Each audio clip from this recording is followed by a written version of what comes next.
Saints, welcome to another exciting episode of Catholic Faith Forum. I am Evelyn Iwuoha. Hi Saints, my name is Jeffrey.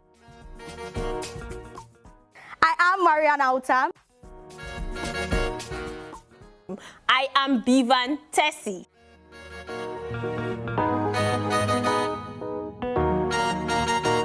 Did you know that one's childhood experiences can have a lasting impact on their personalities, relationships, life, and even on their adulthood life? Well, you're going to get to know more about that. Hi Saints, welcome to a beautiful episode on Catholic Faith Forum. I am Bivan Tessy, your ever delightful host. I have my guests in the studio with me. You're not going to meet them until we come back from this break. Please stay tuned.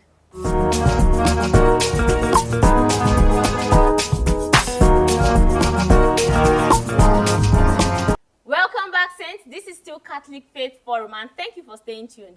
Today we'll be discussing the topic childhood memories and its effect on adulthood. I have two guests in the studio today with me, Father Raphael Ameh, OP, who is the Associate Pastor at St. Dominic's Catholic Church, Yaba. And I have a colleague of mine, she's a presenter, she dey talk, she dey do things, and above all, she's a nurse. I have Evelyn in the studio today with me. Hi, Evelyn, welcome. Hi, Tessie, so good to be here. Yes, so Evelyn is a presenter and she's a pediatric nurse, in case you don't know. Know that and have peace in your Calm mind. down now. Relax. All right, she's shy. So she's here today as a nurse. Hi, Father, welcome. How was your journey from the house to this place? It's quite interesting and smooth. Right. You're looking good, Father. This economy knows they touch you.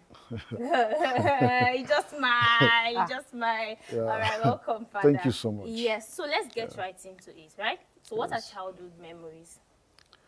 Yeah, before we speak of childhood memories, we need to lay a foundation by defining the childhood first. Childhood, yeah. Yeah, so that we shouldn't confuse it with the teenage and adolescent age. The childhood is fundamentally the period of infancy to the period of the early puberty. So the childhood forms the foundation for the life of puberty. So it's actually a stage of strong cognitive and formative development of the child. Yeah, so when we speak of childhood memories, there are two types, technically, the implicit memory and the explicit memory. When we speak of the implicit memory we speak about the unconscious memory.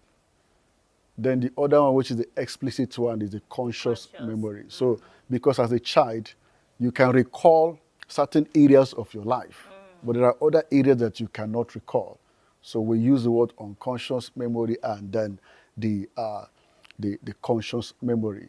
But if we want to now break it down for the layman terms, we can speak of happy memories, the traumatic memories, the nostalgic memories.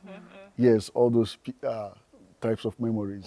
Yes. Nice. So, Evelyn, could you give us an example of one of those types of memories, childhood memories you had? Okay, so it's clear that a happy childhood memory will be ascribed to an event where I'm having a fun experience, maybe at an amusement park, or I go on an adventure with my family.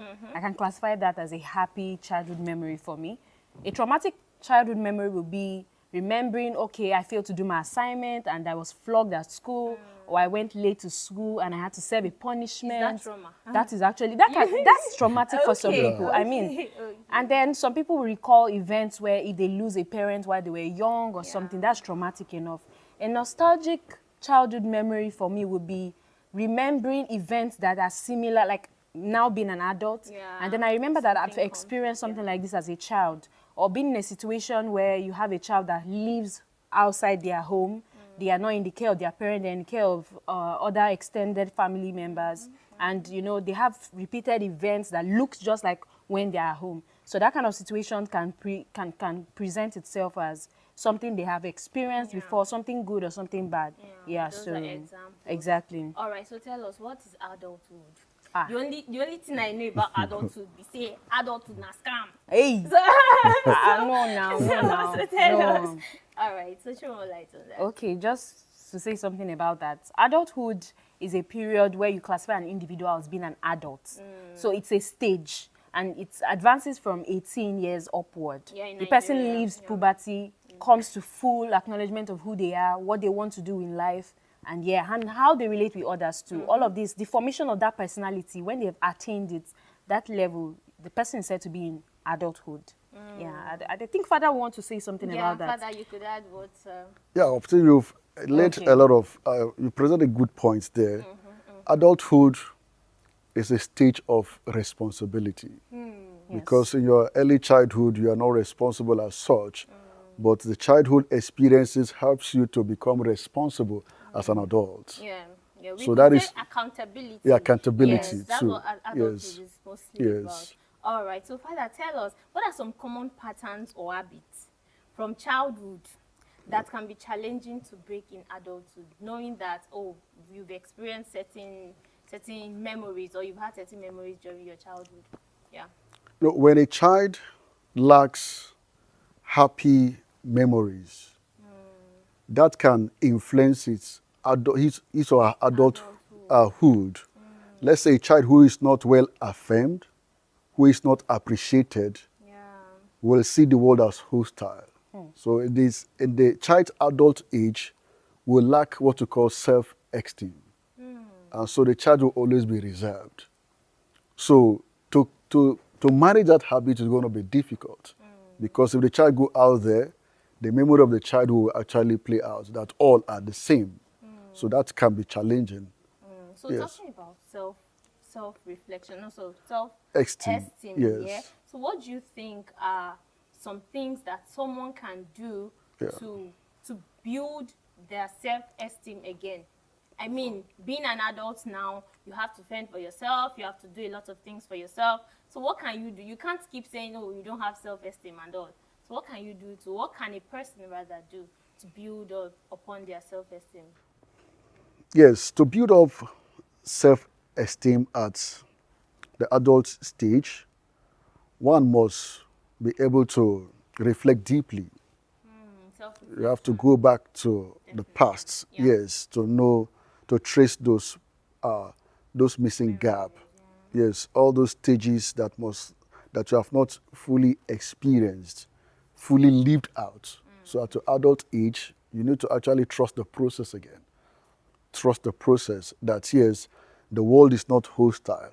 There are people who are good and who can also affirm you. Every human being has strengths and weaknesses. So the person should be recognize his or her own strengths, build on that, because the world will definitely see that strength and appreciate that strength. So it is from there that the person can pick up that, yes, in so place or so environment or in this gathering where I cannot present myself publicly, I need to now acquire the skills that will help me to be able to manage those kinds of people.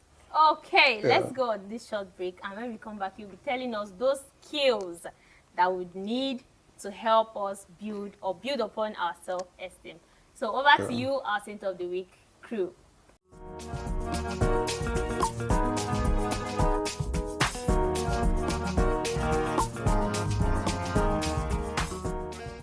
Our saint of the week is St. John Bosco.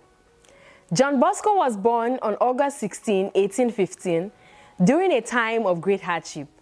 There was drought, famine, and Europe was rebuilding after the Napoleonic Wars. When he was only 2 years old, his father died. His devout mother was left to raise him and his brothers in poverty. They worked as farmers and shepherds, struggling to survive. As a child, John had a lively spirit. One day, he saw a traveling circus and was fascinated. He taught himself magic tricks and acrobatics, and soon began performing little shows for other children. At the end of each show, he would share a prayer, a hymn, or a short homily. Even then, he was planting seeds of faith. John felt a strong call to become a priest, but he lacked education. At only 12, he left home, working as a farm laborer to survive. Eventually, he came under the guidance of Joseph Kafaso, who later became a saint himself. Kafaso helped John enter the seminary and introduced him to the gentle spirituality of St. Francis de Sales. In 1841, John Bosco was ordained a priest in Turin. From then on, his life was dedicated to the poor and abandoned boys of the city. He welcomed them, gave them education, taught them trades, and guided them in the faith. Using whatever spaces he could find, he built a grammar school, a technical school, and even a church, all through persistence and faith. Father Bosco became known as an eloquent preacher who could capture anyone's attention. Even using magic tricks, he learned as a boy to draw crowds before speaking about God. In 1859, with 22 companions, he founded the Salesians of Don Bosco, a congregation committed to serving the youth. Later, with St. Mary Mazzarello, he also founded the Salesian Sisters, who cared for and educated young girls. His mission spread quickly across Europe and South America. John Bosco died in 1888. In 1934, Pope Pius XI, who had known him personally, declared him a saint. The life of St. John Bosco encourages you and I to persevere and to never stop pursuing our calling. St. John Bosco, pray for us.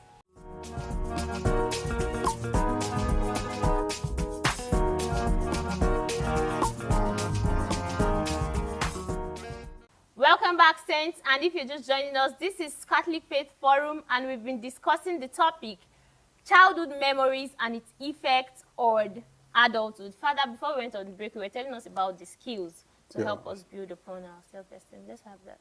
Yes, I have just two to mention among several ones. One is developing the art of public speaking. Public speaking can help you cope a lot of stage frights, or how to manage personalities that are beyond your own personality. So that is one. And then the second aspect again is to have a mentor or a counselor where you can share your thoughts, your fears with. Because from the early childhood, one grew up with fear that could lead to that low self-esteem. That's, yes, he needs somebody that can help him or her to speak out, to identify those problems, and then be able to be free, disposition to be joining with. So Evelyn, do you have anything to add? Of course. I think Father has already made a very profound point about when people don't get affirmed properly when at childhood, when they become adults, they find it difficult to see themselves as people that can be presented and accepted. Another thing I would like to emphasize on is the fact that some patterns from the family background can also affect the way an adult, relates. For instance, if someone is used to going late for events from the family house, when an event is set at 10 a.m., everybody's rushing out at 9:57, or if they have to go to school, there's not this proper structure to enable them to go to school punctually. Even as they grow up, as they develop, as they progress in life, they begin to see events as things that you just show up for as ready whenever you feel ready or whenever you are ready. So they will not want to place so much importance on activities or showing up early. And you can imagine that kind of pattern. So such an adult will not be able to relate or function properly at work or at school or in gatherings where, it's of high importance to them and to their life. Another habit or a challenge that, that can affect a person from childhood when they become adults is something about cleanliness, discipline around life, discipline, the kind of decisions you make, the kind of friends you choose. So imagine if I have a discipline to keep my room clean whenever I'm not there, even if I am there, or when it's messed up, to arrange it. If I've disciplined myself to always do that kind of thing, even when I become an adult, I don't need anyone to supervise me. Even my friends will tell me that, oh, this is how she is, this is how she maintains herself. So that kind of person too, you can see that such a pattern, if it's developed properly, when they become adults, it's easy for them to be themselves. It's easy for people to accept them. It's easy for them to relate, to be comfortable. But when such structure is not there as a child, when they become adults, you don't expect so much from them because of, So that's what I would like to add. All right, thank you for that addition. So how do you think childhood experiences can shape in our adult lives? Okay, I think as we have been conversing, we've really said a lot about how these things play out. So it's a matter of the mind. When a baby is born, they are not born with a particular mindset or a particular perception or the way they perceive things. Everything they learn, everything they accept is the way they have seen it. The kind of individuals that are around them plays on how they see things. The kind of decisions their parents make also help them to look at, oh, my mommy made this decision, this is what she chose. Okay, this is what I will also do. And the kind of friends too. So when a person is in an environment where what they accept, what they receive is not being filtered, trust me, when they become adults, all of these things will reflect back. Will certainly reflect back. Yeah. So that's what I was saying about it. So, Father, talking about childhood memories, tell us one childhood memory you had that still brings smile to your face now. Yes, thank you for this very question. Yes, Yeah, I recall very, very well pair groups as friends in the compound where we live, especially in Kano State. Yeah, you know, we learn how to dig holes. We see our elders digging holes, trying to build. So there was a particular day, you know, we have a lot of taps in that area. And so I end up breaking a pipe there. And so my colleagues, they were telling me they were going to report me. So I was angry. And I used the nearest plier by my side to hit one of them on his head. Father, hope the person did not die. The person did not die. Before you tell us if that person died or not, we are going to go on a very short break and we'll be right back.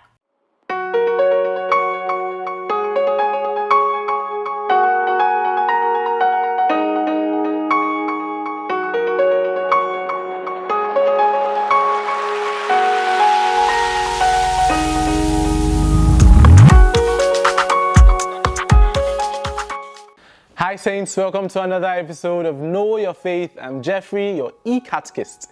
Today we are unpacking a phrase you've probably heard in church or read in old prayers, the church militant. What on earth does that even mean? What does it mean? And should we be wearing helmets? Let me know if I'll be carrying a gun around or a sword or something. Okay, let's find out what it means. When the church calls herself militant, she means the Christian people on earth, that's me, you, all of us, who are still engaged in the spiritual struggle against sin, temptation, and anything that separates us from God and neighbor. It's about spiritual battle, prayer, repentance, and faithful action, not violence or war. So luckily for us, there's no need for us to be carrying gun everywhere. Now the theology in plain language. Threefold reality of the church. Let's look at what this means. The church is often described in three ways. The church militant, these are the believers on earth still fighting sin and growing in holiness. The church suffering or penitents, those are the souls undergoing purification in purgatory. The church triumphant, the saints in heaven who have won the fight and enjoy God.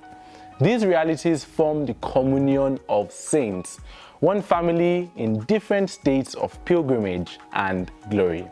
What militant actually fights? Let's look at what we're supposed to be fighting. We ought to fight sin and vice in our lives. Yes, selfishness, addictions, every form of sin. Spiritual forces of evil, temptations, lies, despair are usually fought with prayer and virtue, not drama. Emphasis on not drama. Get where they talk. If it's your sub, catch yourself. Sorry. Social sin and injustice. Structures that harm human dignity and need prophetic action. We're supposed to fight against it too. Now, what is the means of the fight? How should we fight? Should we go there betraying punch? The church militates by means of prayer, sacraments, especially Eucharist and confession, works of mercy, formation, and witness. These are our weapons. Love, truth, and mercy, not force or gidibo. Nobody's fighting with you, relax. Now, why the language? The militant's image reminds us life is a pilgrimage that requires vigilance, courage, and perseverance. It encourages active discipleship. We don't sit and binge watch holiness. It's not that serious. We live it. Now, here are some practical notes for you to explain what this means. 1. Spiritual disciplines are frontline duties. That's regular prayer, scripture, mass attendance, frequent confession. These are how the church militant grows together. 2. Charity is combat. Yes. Feeding the hungry, visiting the sick, speaking truth with clarity. These are ways of fighting for the kingdom. 3. Resist moral passivity. Militant Christianity resists resignation, cynicism, and moral compromise. 3. Resist moral passivity. Militant Christianity resists resignation, cynicism, and moral compromise. It is patient, not panicked, steady, not showy. 4. No glamour in suffering. Being militant doesn't romanticize suffering. It recognizes struggles and meets them with grace. We are never alone. The church triumphant prays for us, and the church suffering benefits from our prayers. The fight is communal, not solitary. Now, your KYF challenge for this week is, I want you to pick one weapon of the church militant and use it daily for 7 days. If you have been listening since I've been speaking, you know what I mean by weapon. Examples: 10 minutes of morning prayer, a nightly examination of conscience, daily mass if possible, one confession, or a daily act of charity. Keep a short note. How did it change your mood, choices, or small victories over temptation? That's it for today, saints. The church militant calls us to active, hopeful, prayerful discipleship, fighting sin with sacraments and love, never with force. Wear your spiritual armor. It's prayer, fasting, and loving service, and keep going. Till next time, be bold, be Catholic.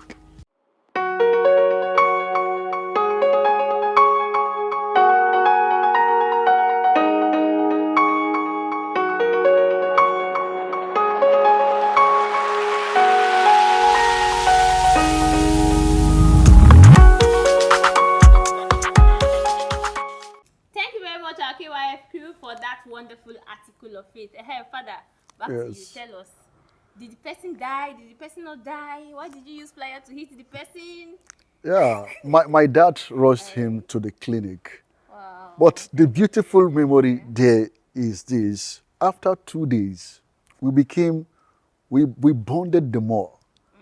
And that childlike attitude of forgiveness, forgiving without holding injuries, still played strong role in my life now as an adult, to learn how to let go. Even when somebody injured me. So you don't go and hit pliers. Yeah, so just let go. So it's a happy moment for me. Once I remember that time, I'm always happy. So a smile will just be there. Yeah. How about you, Yes. Evelyn? I know you'd have so To be very many. honest, I thought the story's twist was on the plier part. But honestly, I feel like, yes, it's very happy to remember that, Yes. something like that. So for me, a happy memory would be those days when we wanted to go to school, like first time going to school. I remember myself crying. I remember I started crying, but my parents had this culture of having a song that is around our names. So when you sing, "Oh, my baby girl goes to school," full stop. You can imagine singing that song for someone that is just going to school for the first time. It almost seems like as if school is like a fun place. So whenever we sing those songs, I mean, it makes me feel really happy, makes us feel connected. And whenever we have family members, visitors during Christmas or Easter, I mean, that's always a wonderful time for me as a child. I mean, Oh, Yeah. beautiful. That's wonderful. All right, so Evelyn, could you let us know? So for someone struggling, we talked about affirmations, right? Yes. And how some persons don't know their value or what.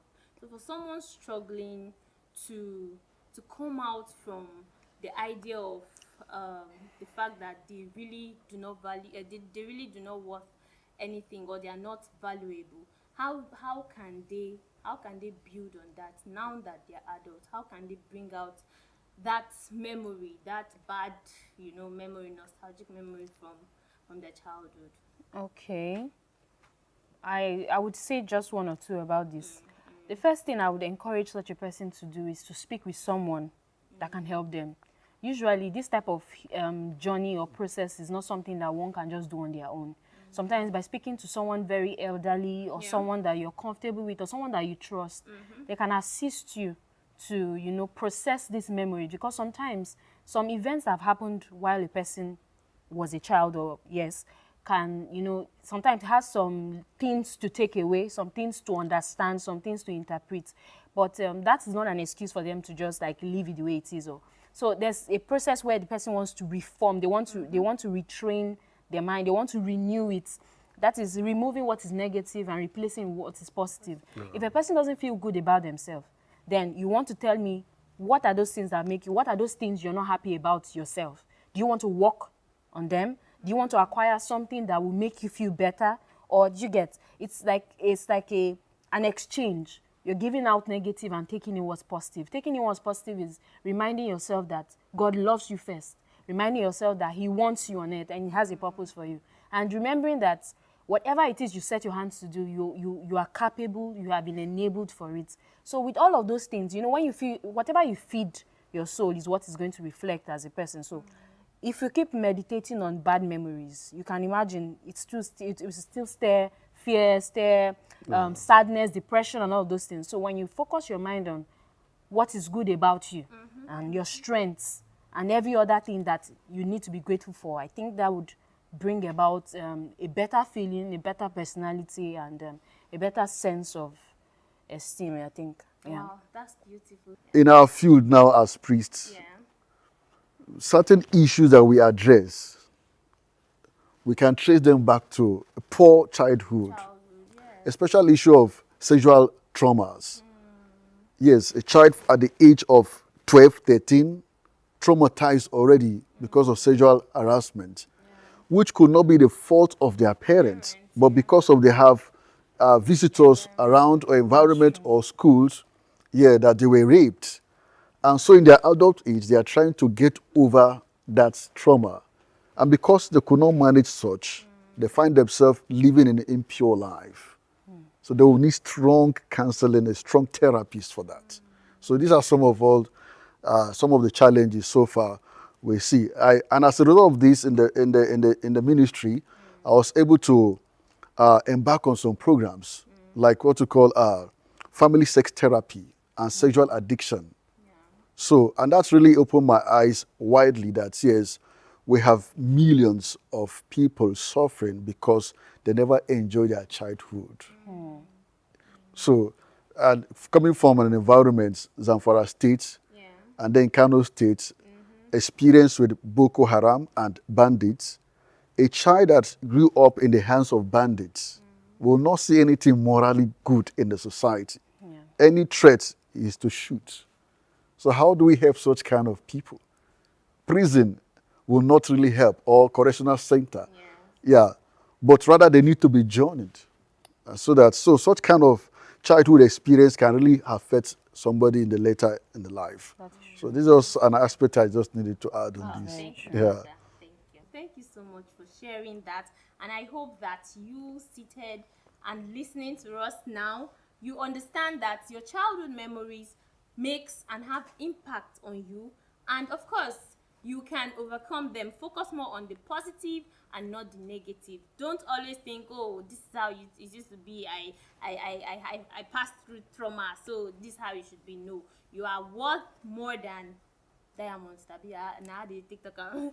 All right, thank you very much, Father, for coming around. Thank you very much, so much. Evelyn, for doing this with me. That's it on our episode today. Saints, please follow us on all social media platforms at CFF on TV. I remain Bivan Tessy, and until next time, keep being saints in jeans and shirts.